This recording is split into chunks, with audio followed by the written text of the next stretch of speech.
សូមក្រាបថ្វាយបង្គំព្រះអង្គជាសមណនិស្សិតគ្រប់អង្គហើយសួស្តីបងប្អូននិស្សិតទាំងអស់គ្នា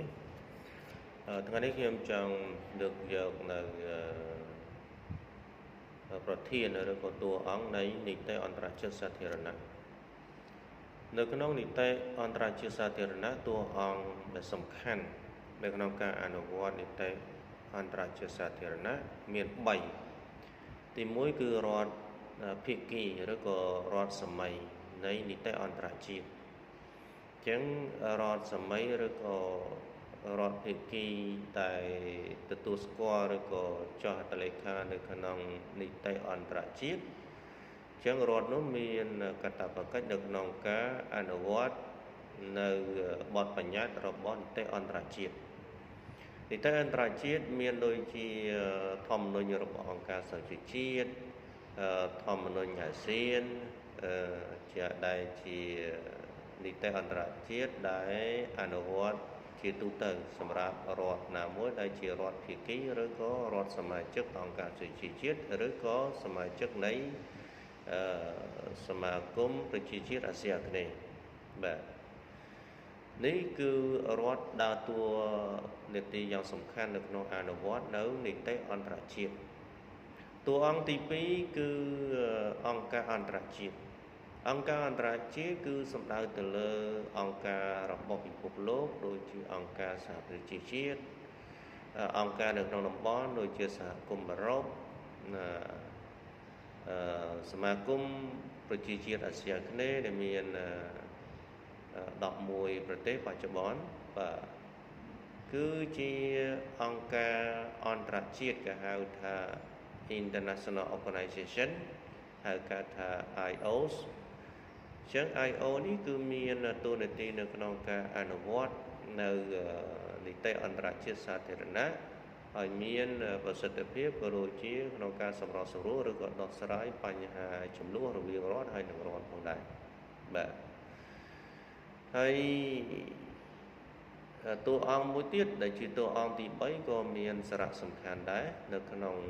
ការអនុវត្តនៅនីតិអន្តរជាតិសាធារណៈគឺសាជីវកម្មពហុជាតិសាជីវកម្មពហុជាតិនេះគឺជា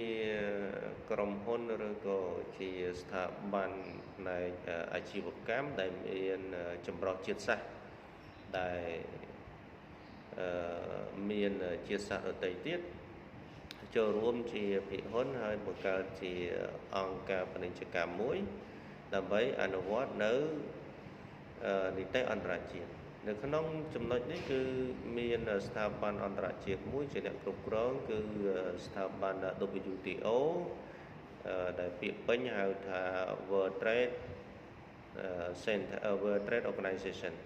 WTO បាទអញ្ចឹងស្ថាប័ន WTO នេះគឺជាស្ថាប័នមួយដែលគ្រប់គ្រងទៅលើសាជីវកម្មពហុជាតិដើម្បីឲ្យសាជីវកម្មពហុជាតិនោះមានភារកិច្ចឬក៏កាតព្វកិច្ចក្នុងការអនុវត្តនៅនីតិអន្តរជាតិសាធារណៈនេះទាក់ទងទៅនឹងអាជីវកម្មបាទឲ្យមានភាពសុក្រិតនិងត្រឹមត្រូវតាមគោលការណ៍របស់នីតិអន្តរជាតិសាធារណៈអញ្ចឹងសរុបដោយខ្លីមកគឺនីតិអន្តរជាតិសាធារណៈមានតួអង្គ3សំខាន់នៅក្នុងការអនុវត្តនៅនីតិអន្តរជាតិសាធារណៈនោះគឺទី1រដ្ឋ